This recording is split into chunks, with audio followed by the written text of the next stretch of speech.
Let's recite Al-Fatiha, please.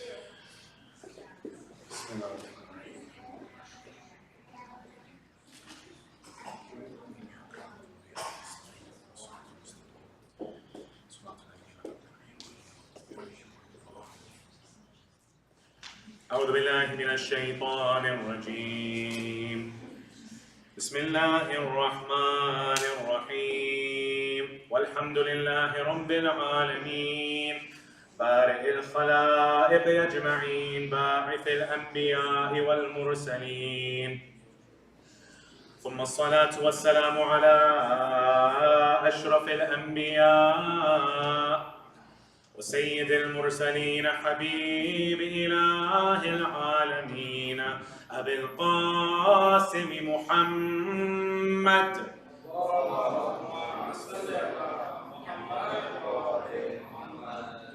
وعلى آله الطيبين الطاهرين الذين أذهب الله عنهم الرجس وطهرهم تطهيرا.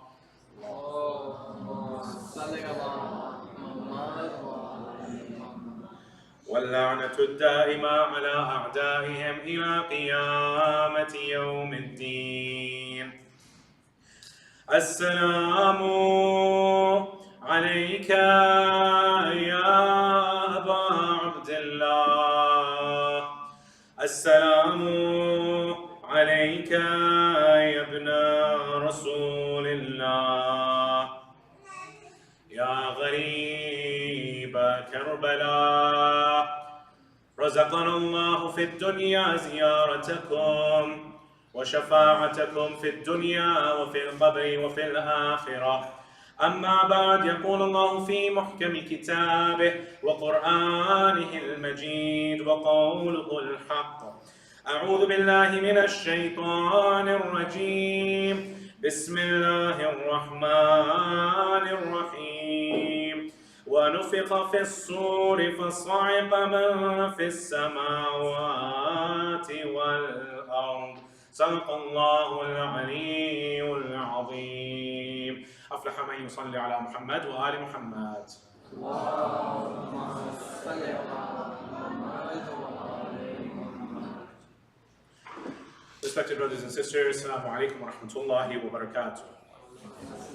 If I may request, I've already gotten a request pre the audience coming in. Let's have the brothers move just a little bit forward. That way we can create room for those who will inevitably, of course, be coming in just a tad bit late. Sallu ala Muhammad wa ali Muhammad.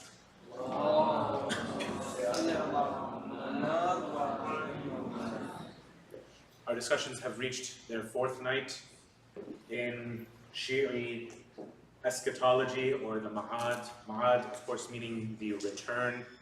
Everything from death onwards. That's why we, on night one, analyzed death. Then we looked at the mechanics of barzakh. Then we looked at the questioning in the qabr and our life in barzakh. Tonight, inshallah, we will be looking at resurrection and whether this is something to be seen as destruction or if it is to be seen as something that is deconstruction. See, once we die, we're going to be in barzakh. That much is pretty much known. That was established in the previous nights as well. Up until then, after the angels have gone and questioned us, they go and construct a door. We can kind of understand this in today's language as a portal for some of the believers. And there are many a'mal, I'm not going to go through any of them. But it's mentioned in our books that if you do this, do that, put this on your kafan, then, for example, the angels will, those two angels, Munkar and Nakir, after the questioning, they will go and make a door straight from your grave to Wadi as-Salam. This is for the elite of the elite, where you don't even fly, you're of course not bound, you may have some exercises to go and do, but at the end of the day, you have a door that can easily just take you to Wadi as-Salam. Now, up until the time of Yawm al-Qiyamah itself, you're pretty much having a fun time in barzakh, after, of course, you've taken care of those few necessities. After that, you're spending your time with Muhammad and Al Muhammad, you are learning from them, you're going back and forth with the other souls of the believers, you're going through people who you've heard about in history who also made it to Wadi as-Salam, and you're having a great time. up until that moment comes where the first trumpet is blown. وَنُفِخَ فِي الصُّورِ, as I mentioned in the recitation of the verse, in the introduction of this presentation, is وَنُفِخَ فِي الصُّورِ فَصَعِقَ مَنْ فِي السَّمَاوَاتِ وَالْأَرْضِ. Here, the Quran in Surah Al-Zumar mentions something pretty interesting. That when the first time that the trumpet is blown, it's not just that everybody on the earth is dying, it's man fis samawati wal ard. It's not just the people on earth, it's also the people in the samawat, the skies. And so over here we take an understanding from our mufassirin and from our hadith that even most people, and I put over here most, not everybody in barzakh, but most people in barzakh will also die in barzakh once Israfil blows the first time into the trumpet. This trumpet has a couple of different descriptions from Imam Zayn al-Abidin. It has two mouthpieces that it comes out from, one directed towards the earth, one directed towards the skies in the samawat, which makes sense. So it's going to be pointing in those two directions. According to Imam Zayn al-Abidin, of course, there aren't just the two that are mentioned in the Quran. There's actually 3 times that the trumpet is blown. The first time, it's almost as if this is to kind of make everybody swoon. This is kind of, right, like the death. Now in this time where the trumpet is blown and everybody on the earth dies, they will now go into barzakh. They will start to experience their barzakh, as well as those people who were not the mukhlasin. See, the continuation of ayahs like these, of فَصَعِقَ مَنْ فِي السَّمَاوَاتِ وَالْأَرْضِ, what's the next few words in Surah Al-Zumar? It says, إِلَّا مَنْ شَاءَ اللَّهِ, except for whoever Allah wants. That if Allah wants, He can save these people from having to swoon because of the effects of this first trumpet. Okay, so through a lot of Quranic analysis, which I will not be going through tonight, there are courses available for this. There are, philosophical books written on this. I'm just taking, the conclusions, some of them, and I'm delivering them. Those few who are saved are Muhammad and Al Muhammad, right? In some of the ayat of the Quran, like for example in Surah Al-Rahman, we have كُلُّ مَنْ عَلَيْهَا فَانٍ وَيَبْقَى وَجْهُ رَبِّكَ ذُو الْجَلَالِ وَالْإِكْرَامِ. That face of Allah, that will be all that is left except for, and that's all that remains. Everything else is kind of being fana, it's kind of being erased, it's all perishing. And we'll come back to this ayah in a little bit. But can others besides Muhammad and Al Muhammad also be saved from this swooning, from this perishing, from this? Yes. If you truly, in every aspect of your life, align yourselves with Muhammad and Al Muhammad, and this is not something that's hard. Slowly, one thing at a time, this is something that you can integrate into your lives. And mashallah, I see many young faces over here, some without even beards, right? You guys have a lot of time. You guys don't have to go and be like, oh my God, but those people, they're all the way over there. I will never, and I'm not talking about the sisters, okay? We're not talking about 2023, oh, those guys don't have beards. No, women are women, men are men. I'm talking about the young shabab who don't have beards, right? And of course, the young sisters who are here with us present as well, right? You guys have that time to go on that journey and really do something potentially great with your lives.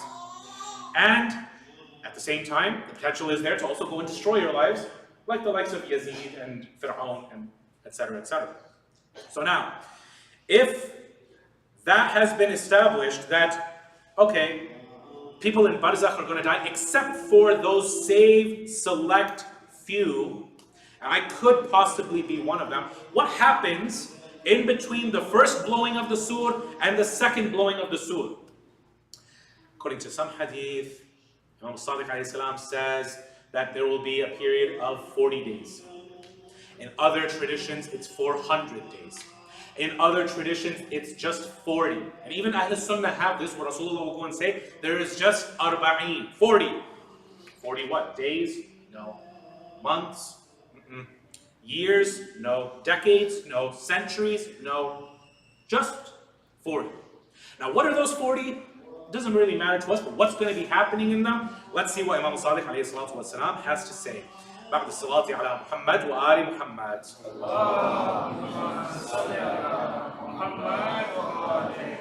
The following hadith comes from the book Kitab al-Ihtijaj, where a lot of the debates of our imams have been recorded. And so over here, the imam was debating against an atheist. And he said to him, what's going to happen to the soul here and there? He went and answered the first part of the question.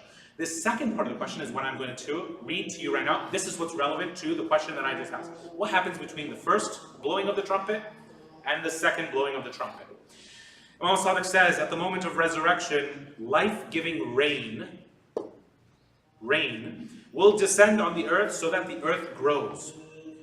And in that first part of the answer, he also went and said that this rain will bring about from the earth a growing of the flesh, right? Or regrowing of the bones, and then flesh will come with it. It'll be clothed with flesh. Similar to how the Quran talks about our initial conception in the womb and all this kind of stuff. First it's bones, then it's meat, okay, or the flesh. Okay, so now, Quran also has an ayah like this where Allah subhanahu wa ta'ala says in Surah Al-Rum, وَيُحْيِي الْأَرْضَ بَعْدَ مَوْتِهَا وَكَذَلِكَ تُخْرَجُونَ, that just like how He revives the dead earth using the rain, similarly you will also be kharaja. You will be taken out of the earth. You will be almost grown. And so, when this rain comes to grow you out of the earth, what then, Imam Sadiq? Okay, then people will hit each other like the hitting of water pouches and skins hitting each other. And by the way, our souls are completely in barzakh. This is just those bodies. Then the dust of each person will be separated from that of the dust of the other people. And it'll be like the separation of gold from dirt by washing. Or like butter from milk, like when you churn. Then the soil of each body will rejoin each body. Then the soil of each body will rejoin, and by the permission of the all-powerful Allah, go towards the soul. And so the soul will come back to the body that has now been reconstructed. And so, basically, in these 40 days, 40 centuries, 40 millennia, whatever it is, rain is just constantly flowing on the earth, and now through this Allah is directing soil to go here, come here, go there, and through this each and every single person's body, from the hundreds of trillions whoever has lived on this earth, everybody will be reconstructed. And by the way, this also includes, according to many of the narrations, the animals. Because there's some injustices that also happen in the animal world. Sometimes humans were unjust to animals. Sometimes animals were unjust to animals. All of these things need to be accounted for, and justice needs to be served. So now, after all this rain, after all this pushing and all this gathering, and these bodies being formed, now it's time for every soul to now come and join with those bodies, right? وَإِذَا النُّفُوسُ زُوِّجَتْ, as one of the surahs towards the end of the Quran says, right? When those souls are rejoined with their bodies, then Israfil will be revived. And Allah subhanahu wa ta'ala will tell him to go and blow the horn the second time. Now that he blows the horn the second time, whoever was dead from the first time, remember there were some exceptions, all these people will be raised up back to life. Okay, so far so good. But now on Yawm al-Qiyamah, there's a couple of difficult things that we need to discuss, and here is where the discussion will start getting a tad bit difficult. And so I'm going to ask for your heightened attention. بعد الصلاة على محمد وآل محمد. اللهم صل على محمد وآل محمد. So, after having come now to that hashr, to where we are all being gathered together, what are some of the things that we are told in the Quran starts to happen? You know, these things like the mountains are going to start moving, and for example, you know, the sun and the moon are going to collide, and for example, the stars, they're going to turn dark, etc. Thank you. And for example, the seas will start to boil. All of these things are going to happen, right? At the start of the second surah. But there is an interpretation, and I'm inclined towards it. There's a lot of convincing evidence for it that says that potentially this is not happening in the real world. This is all happening in our eyes. Allah is making this happen in our eyes. And we'll come back to this, perhaps in the discussion if I don't have enough time tonight. I want to make sure that there's enough time for you guys to ask your questions, because this is a little bit of a heavy discussion. But first and foremost, I want to address some ayat in the Quran where it seems like Allah is changing on Yawm al-Qiyamah. It seems like that. I'm not saying that He is. But we have to ask these questions. For example, one of those ayahs is Surah Al-Ghafir, ayah number 16, where Allah subhanahu wa ta'ala says, and I'm going to skip the Arabic in the interest of time so that we can go through as much as possible. Nothing of theirs is hidden from God that day. So then who has the mulk that day? لِمَنِ الْمُلْكُ الْيَوْمِ لِلَّهِ الْوَاحِدِ الْقَهَّارِ. Who does the mulk belong to that day? To Allah, the one, the overpowering. Okay, question. Seems like a simple question. And many of these verses, by the way, we might just skim over very quickly. And we might not pay attention to it that much. But couldn't someone come and ask, okay, if the Quran is saying, who does the mulk belong to that day? To Allah. Couldn't someone come and ask and say, so what? It didn't totally belong to Allah before this? Did it maybe like 80% belong to Allah and 20% belong to like the kings and the politicians and now today it belongs to Allah? All 100%? Or maybe, we don't want to go and give 80%, we want to give 99.999%, but then there's that 0.001% that maybe somebody else owns. And now 100% is owned by Allah. That's a question.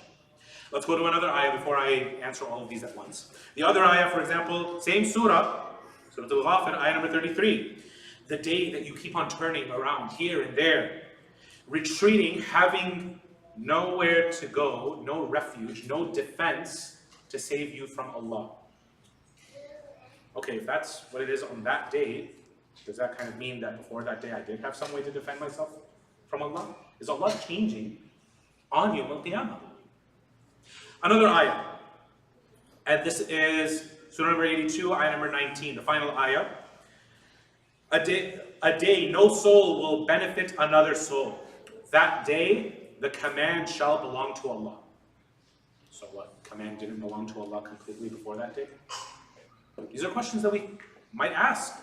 Maybe we've asked them to our parents and they're just like, hey, don't ask me questions, just shush, here's a cookie, right? Maybe we were silenced. But these are valid questions. See, Allah is not the one who's changing on Yawm al-Qiyamah. Actually, I'm going to pause over here. If everybody could, from the brother side and from the sister side, just move a little bit closer and we could make a little bit more room. Sallu ala Muhammad wa ali Muhammad.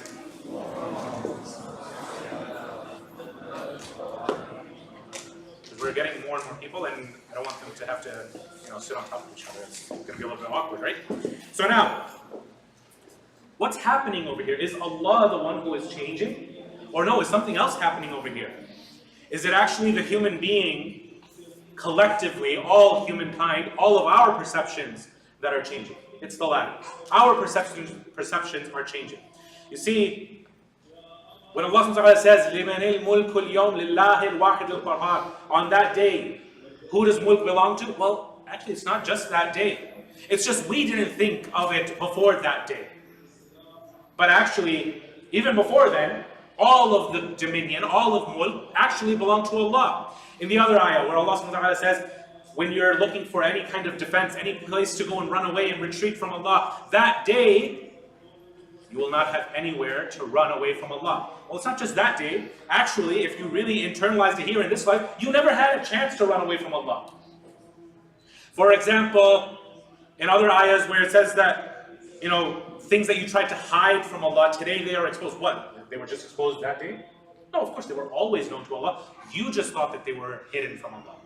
Had you actually given Allah the true worth that He was supposed to have, مَا قَدَرَ اللَّهَ حَقَّ قَدْرِهِ, as another ayah of the Quran says, they didn't give Allah the true worth that He was supposed to be given. Right? If you had actually thought of Allah the way how He was supposed to be thought, then guess what? You would have had this realization of Allah before then. And so, once you start to realize that, oh my God, Allah subhanahu wa ta'ala was there all along, now we can go and see how in Surah Yusuf, for example, Yusuf alayhi salam is one of our role models. And even in the toughest of times, Yusuf could be going to prison, alayhi salatu wasalam, or he could be becoming a king. But he's always in that state of shukr. He's always being thankful to God. Like, Habibi, you're being, accused by, the husband of this woman. You're being thrown into the well by your own blood brothers. You're being, called a liar. You're being forgotten and being used by this other prisoner guy in the cell. And when the king goes and tells him his dream, he's like, oh, hey, my friend, hey, you Siddiq, oh my God, friend. Hey, look, I got a dream. Could you just quickly interpret it for me? Because the people, so that the people can know.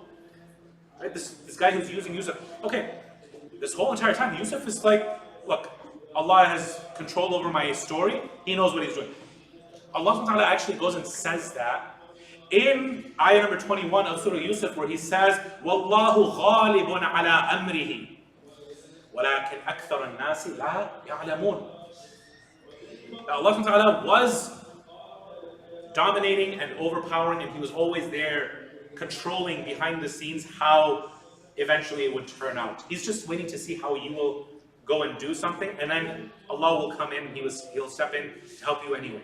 So brothers and sisters, even if you're going through something in your life, maybe something happened in your family, maybe you're having some psychological, mental breakdown, maybe even, right? Maybe you're having some kind of a mental health crisis. Number one, of course, reach out to somebody who you trust in the community. But number two, know that Allah is there.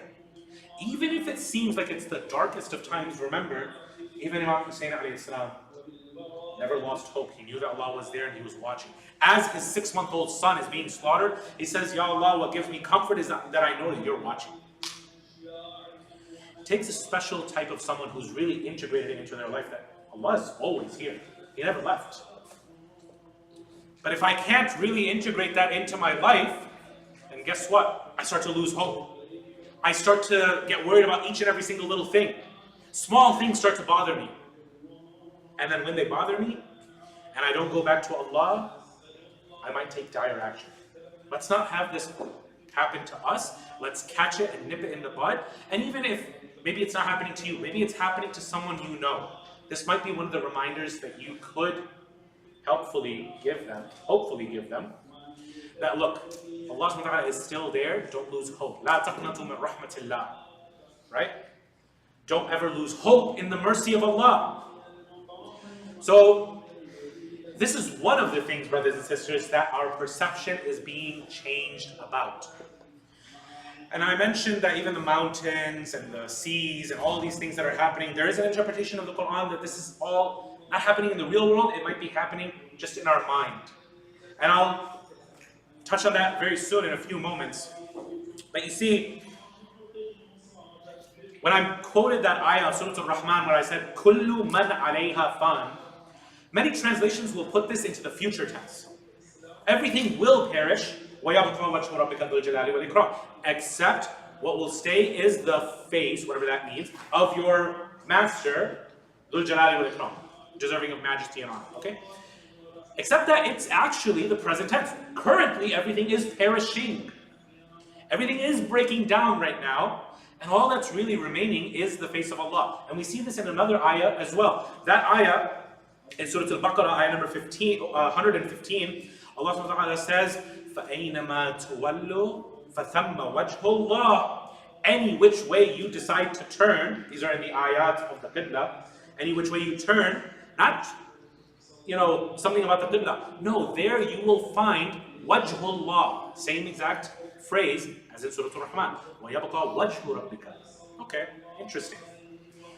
So meaning that all that really remains that does not perish, remember we said in the trumpet, some people are exempt, Muhammad and Ali Muhammad, they're exempt, and those people who stick with them, means that everything else was kind of just a mirage. What is a mirage? Like a hologram. It's kind of transparent, but it's not really, really there.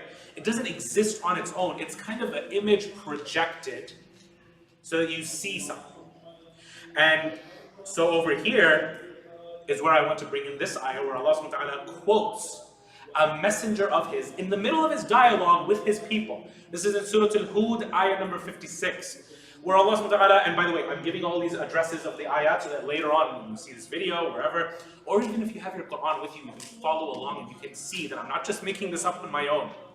so that you can see and connect later with these ayat, and inshallah, be curious on your own and go and try to find more things in the Quran. So what does Surah Al-Hud, ayah number 56 say?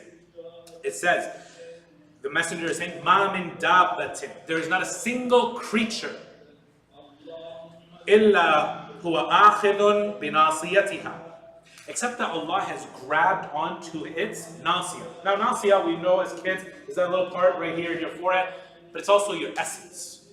Allah has grabbed onto its essence, and then this messenger says, Inna Rabbi ala siratin mustaqim. No doubt, my master is on a siratul mustaqim. Now what does this mean? What do our ulama have to say about this? Because this is kind of a confusing ayah. And I don't want to confuse anybody into too much deep philosophy. They say that this is in the takwini sense, that Allah subhanahu wa ta'ala is going to guide everything to its maturation, towards its maturity goal. Meaning, in simple terms, when you have a baby elephant, what do you think it's going to grow into? An adult flamingo? A peacock? No, it's going to grow into an adult elephant. When you have a baby giraffe, it's going to grow into an adult giraffe. You don't have accidents. Oh my God, wow, I wonder how this baby giraffe suddenly turned into a human being. Now, of course, in 2023, we're all confused about what is a woman and what is a, right? So now a woman can, a girl can grow up and become a man, right? But we don't have accidents like this. And so in a takwini sense, in its creation sense, Allah has everything by its essence and He will take it on Siratul Mustaqim. He will achieve the end goal of what it's supposed to do. But in a tashri'i sense, not everything is going to go how Allah wants. See, in the animal world, in the sea, in the winds, all these kind of things, they all obey the will of Allah. You ever hear of the wind? Allah gives it a command and the angel's like, no. Or the wind is like, you know what, I'm just going to do whatever I want, I'm not going to do what Allah says. Have you ever heard of that? No. It's just these two creations, the humankind and jinn kind, that have been given a little bit of free will. Not all, not absolute free will, just a little bit of free will, and look how much destruction and chaos we're doing already in the world. Yes? But if we follow what Allah wants, we become the cause for peace in this world. That's why Allah subhanahu wa ta'ala says in the ayah of fasting, He says, يُرِيدُ اللَّهُ بِكُمُ الْيُسْرَ وَلَا يُرِيدُ بِكُمُ الْعُسْرَ. Allah wants bikum, not likum. Anybody who knows even a little bit of Arabic, you know that if likum is used with lam, He wants for you ease. No. Bikum, He wants through you to be ease. What does that mean? It means that you guys, through your 30-day boot camp of Shahr Ramadan, having stayed away from even the most basic of necessities, food and water and intimate relations with your partner, if you can stay away from that, you can definitely stay away from killing and fasad fil ard. Meaning through you, you should be helping other people in humanity, being a role model for them and bringing them towards a peaceful, just society. This was the original vision with Bani Israel. When Bani Israel failed, we became the role model nation, Muslims. And Allah says, if you don't do what I want, in the end of Surah Al-Muhammad, يَسْتَبْدِلْ قَوْمًا غَيْرَكُمْ ثُمَّ لَا يَكُونُ أَمْثَالَكُمْ, I'll just easily replace you with some other different kind of qawm, then they won't be anything like you. Right? So in a tashri'i sense, no, Allah is not taking my free will and He's just guiding it along. No. But if I want to be aligned with that Siratul Mustaqim, what do we all pray for in Surah Al-Fatiha? Except for, اهدنا الصراط المستقيم. Guide me to that Siratul Mustaqim. In that tashri'i sense, that in your sharia, Ya Allah, I want to be doing what you have set as Siratul Mustaqim. Put me on that course, so that I am that role model human being, so that I'm close to Muhammad and Muhammad, and I don't get mixed in with the riffraff, and I don't get perished. I'm saved from the first trumpet, and I don't become fani, I don't become perishing, right? I want to become baqa. I want to become everlasting. Who else everlasts? Except for Muhammad and Muhammad. This is why we are here each and every single year commemorating Imam Hussein. Sallu ala Muhammad wa ali Muhammad.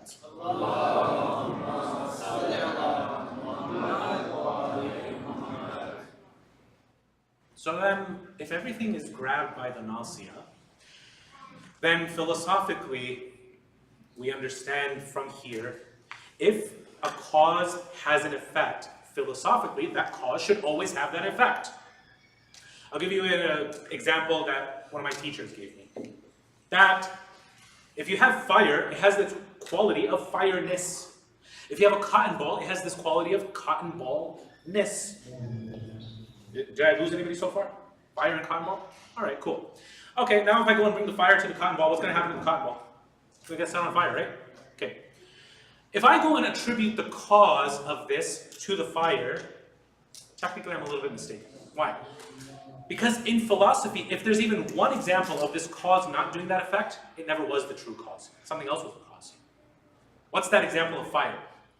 Haven't you guys ever heard that story of Prophet Ibrahim? He's thrown into the fire, and what did the fire do to him? Did it burn him or no? Didn't burn him. Okay, all right. So fire doesn't always have that effect of burning.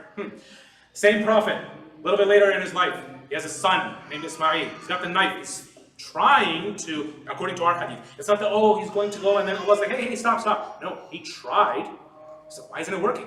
The knife was defying physics. Okay, knife has a knifeness quality. My vegetables have a vegetableness quality. If I go and put the knife and the vegetable together, it's going to slice vegetables, and I'm going to be fed. Hopefully, right? But if the knife comes to Nabi Ismail, and it doesn't cut him, then that shows me that fire wasn't the actual cause of the fire, and the knife wasn't the actual cause of the cutting. Okay.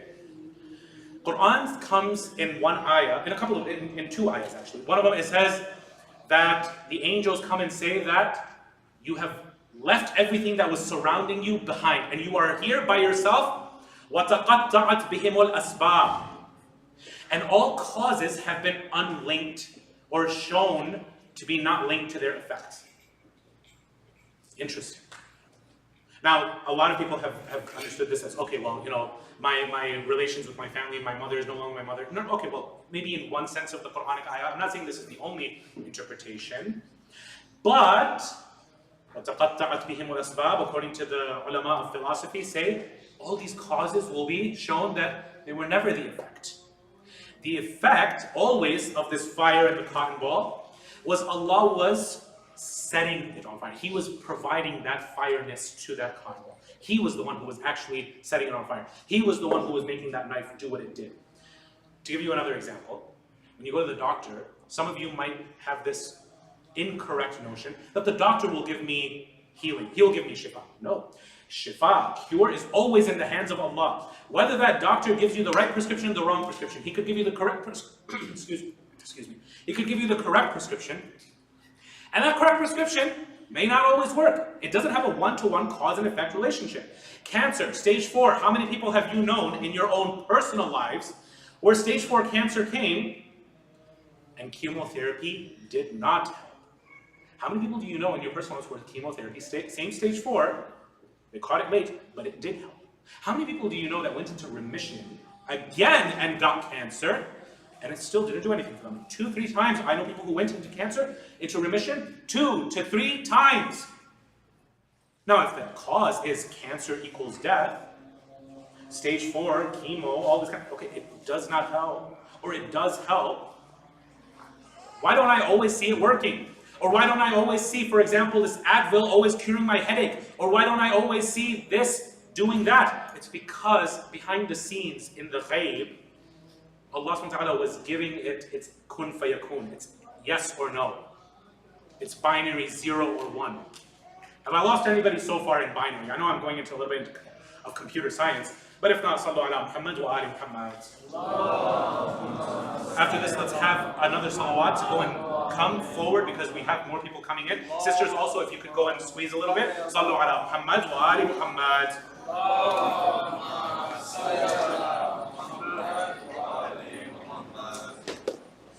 I think I asked for 2 rounds salawats, right?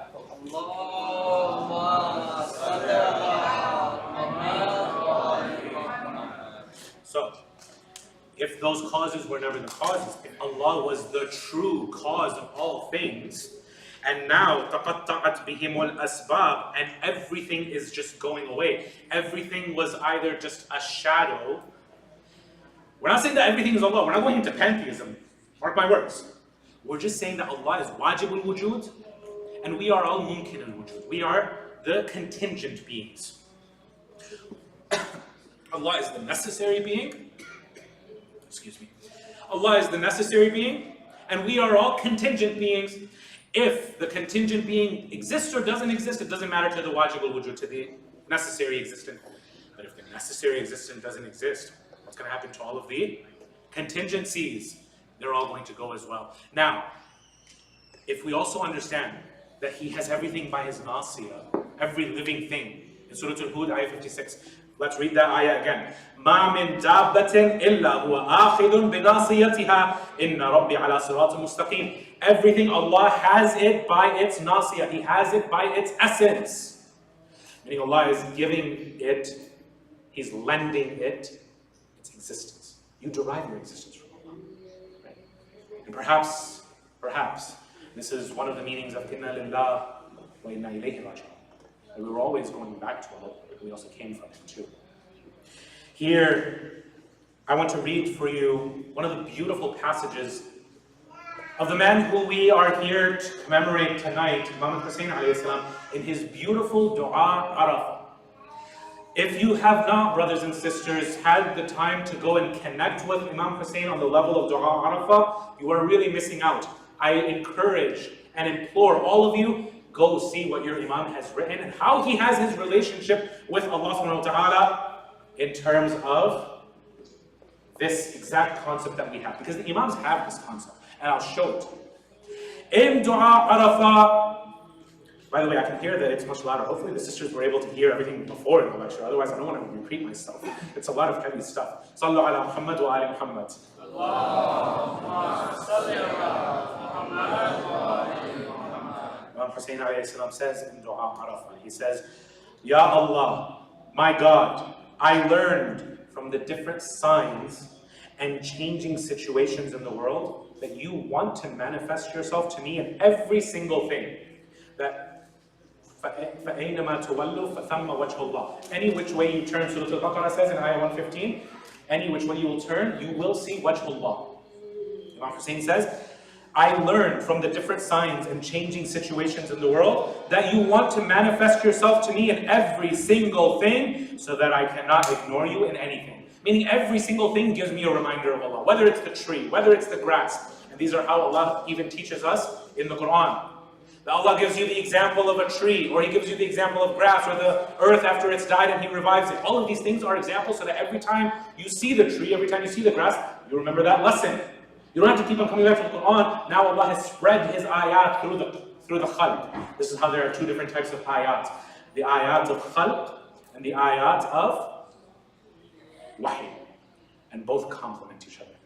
This one will make you think of Quran, Quran will make you think of ayat, the ayat and khalq. And in this way, everything becomes an ayat of Allah.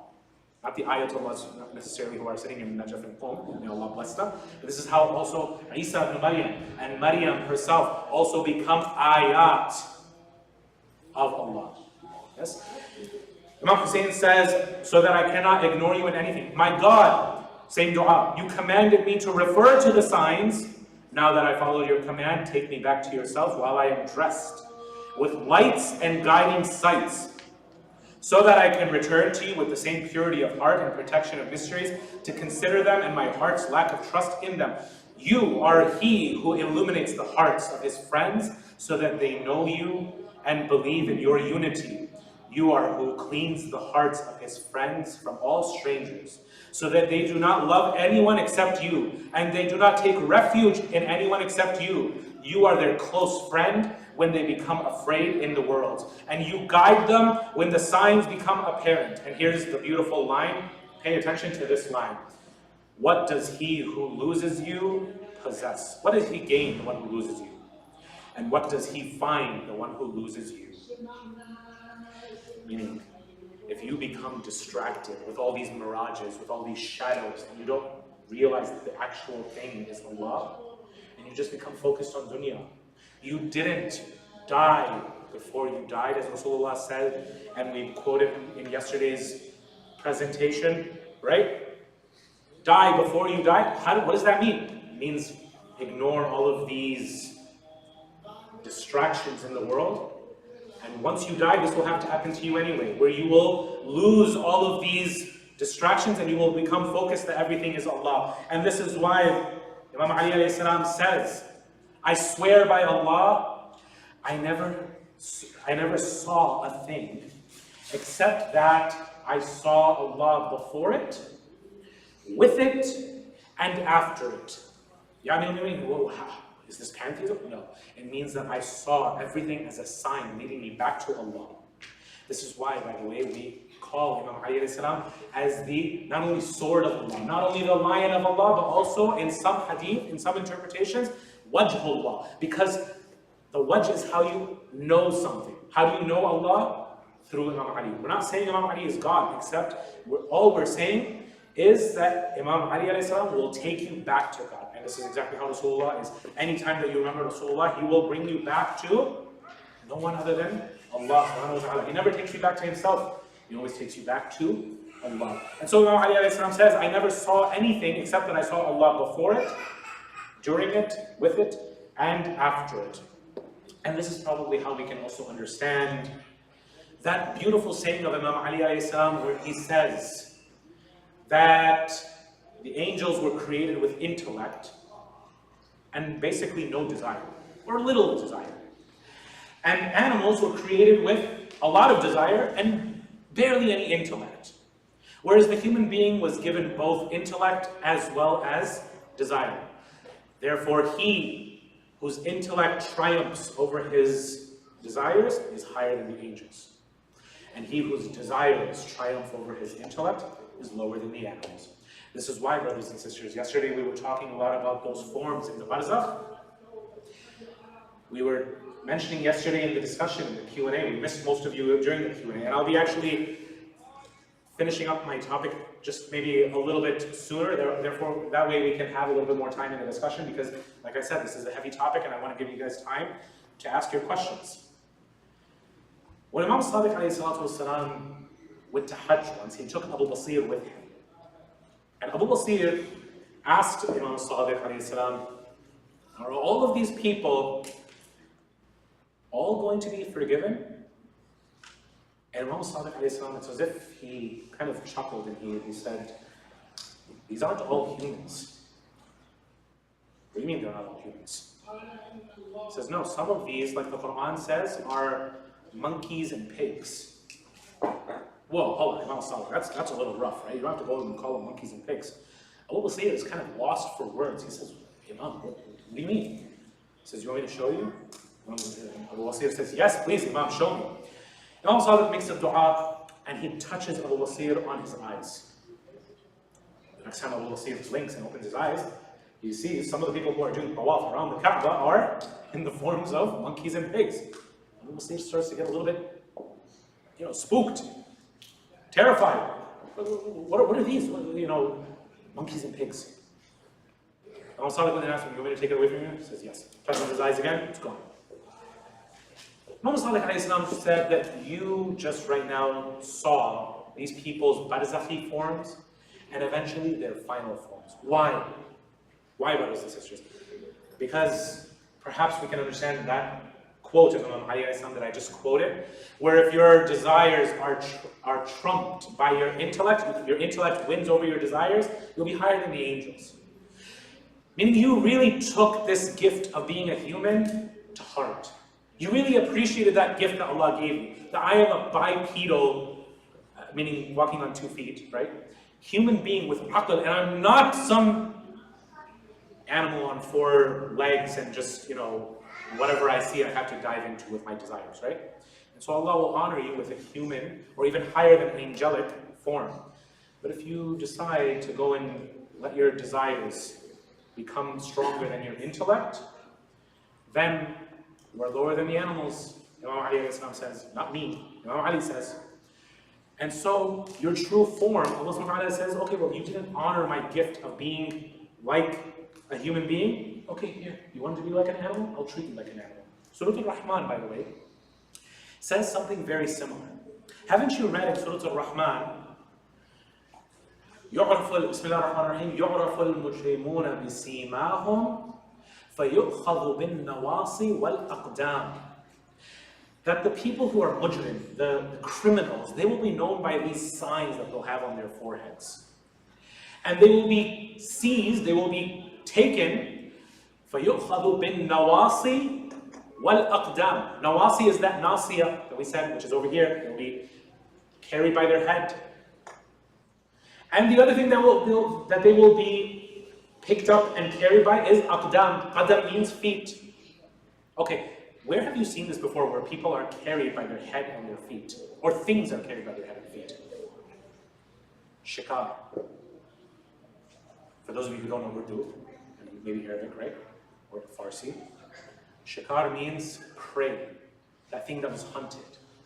When you have something that's hunted and it's tied to that little bow and they carry it on their shoulders, the head and the feet are tied together. Allah Ta'ala says that you wanted to be treated like an animal. You didn't want to hear the message and act on what you heard. You just wanted to see, then you would believe. Like an animal, right now, if I go and cry out, this is why, by the way, even in freedom of speech, you don't cry out fire in a crowded theater. Why? Because people understand what fire means and there'll be pandemonium and people will have chaos. A human being can understand, just using language, that if I say fire, go for the exits, especially the fire exits. If I go and tell a squirrel, or if I go and tell a pigeon, fire, do you think that animal's going to understand me? I can go and scream in its face, fire! I can go and say it in Urdu or Arabic or whatever. It's not going to understand me. Maybe I could even go, maybe if I go and learn like, Mantiq al-Tayr or something like Prophet Sulaiman, I could go and tell these pigeons like, hey man, there's a fire. But the pigeons usually, when they see the fire, then they will act. Surah Al-Rahman teaches us, okay, you want to be like that, where you'll see, then you'll believe. You don't want to hear the Quran and then you'll believe, like a regular aqil, a person with intellect. Your intellect doesn't want to triumph over your desires. You want to be like that? Okay, fine, we'll treat you like the animal that you wanted to be. And so therefore, don't be surprised on Yawm al-Qiyamah if you find some people, when they're resurrected, their true forms, they've devolved into monkeys and pigs. Quran comes and says, "Inhum kal an'ami bal adwal." They are like cattle. Actually, no, that's an insult to cattle. They're worse. Quran says that. Okay, well, how am I supposed to understand that? On Yawm al-Qiyamah, people like Yazid that didn't understand human faculties of reason. They went and killed people who came to guide them, like Imam Hussein. They went and desecrated the city of Rasulullah sallallahu alaihi wasallam. Brothers and sisters, if you don't mind, one final time, if you could just stand up and come a little bit closer. There are people who are trying to enter. Sisters as well, I know you guys are squished, but please, if you can, if you have any space, please try to make room. Sallu ala Muhammad wa ali Muhammad.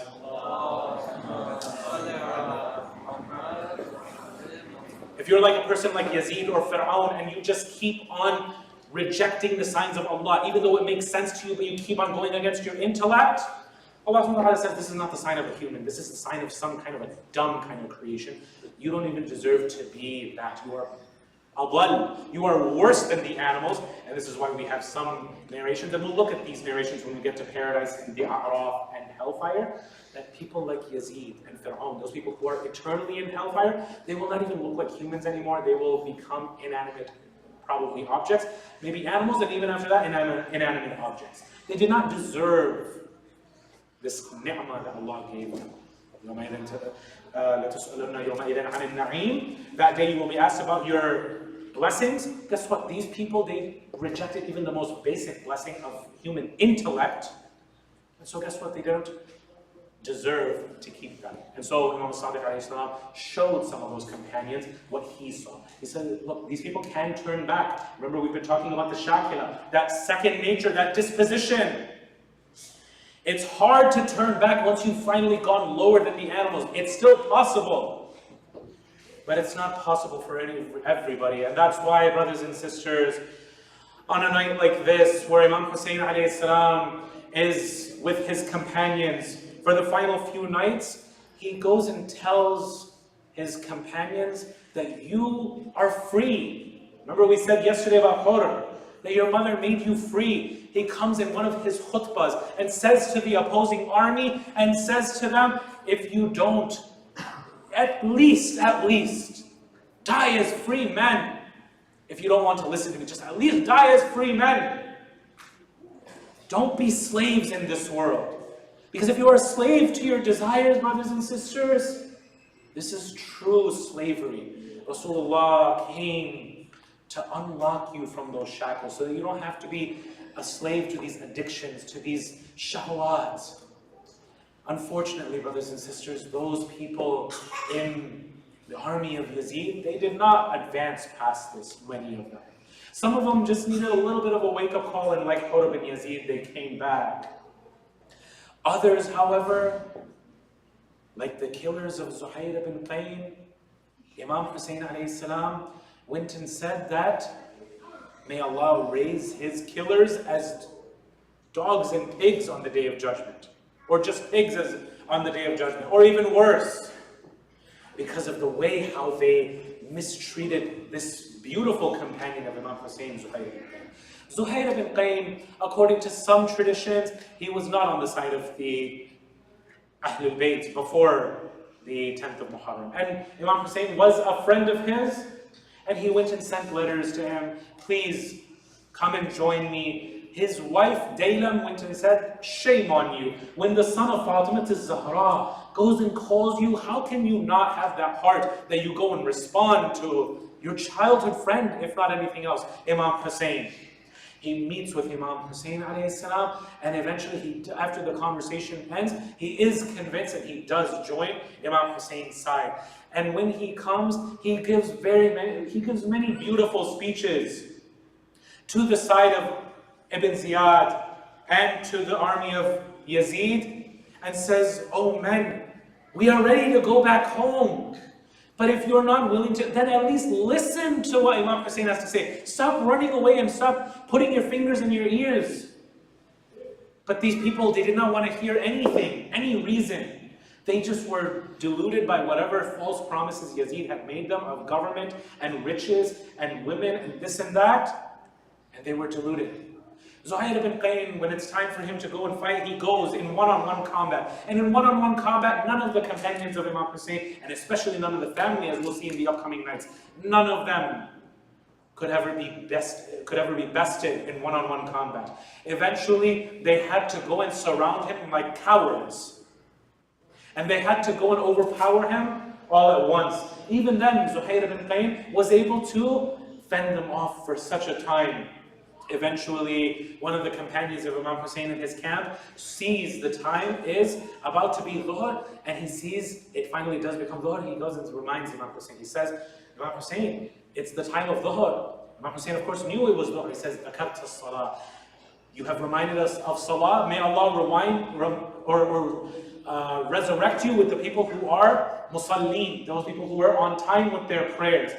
Zuhayr goes and he says, my Mawla wants to go and pray. Look, brothers and sisters, which side honors the time of prayer on time and which one doesn't. Zuhayr ibn Qayyim comes and defends the army of Imam al-Hussein as they are praying Salat al-Khawf and their Salat al-Dhuhr. As they are praying, the army of Yazid does not honor their namaz at all, and they start firing their arrows into the salah of Imam al-Hussein. Some of these people who are defending the congregational prayers are hit with the arrows of the enemies of Allah, and some of them succumb to their wounds and they end up dying. Zuhayr ibn Qayyim ends up taking many of the arrows, not only into his shield, but also into his body. He ends up breaking them, and he ends up, after the salah, going back into the Maidan, and he goes back into the battlefield. Eventually, the brutality of these enemies of Allah is so much that they end up besting him, and they end up killing him. As he's in his final moments, Imam Hussein comes and visits him, and he sees the final state of Zuhayr ibn Qayyim, and he makes that dua against those people who came and killed him in such a beastly and brutalic way of killing a human being. And he said, may Allah raise these people as dogs and pigs on Yawm al-Qiyamah. Imam al-Hussein would later lose all of his companions, and soon he would only be left with his close family to defend him. It is in these kinds of moments, as he loses more and more of his companions, that he cries out, Ala hal min nasirin yansuruna, Ala hal min mu'inin yu'inuna, Ala hal min mughithin yughithuna. Is there anyone in all of mankind who can please come and help us? Help the family of your prophet. Is there anybody who can hear the call of this oppressed person so that you can come and help us in these final moments? Unfortunately, many of the people who heard this call, it fell on deaf ears, because they were not ready to be changed, and they wanted the dunya instead of the akhirah. Inna lillahi wa inna ilayhi raji'un. وسيعلم الذين ظلموا أي منقلب ينقلبون والعاقبة للمتقين.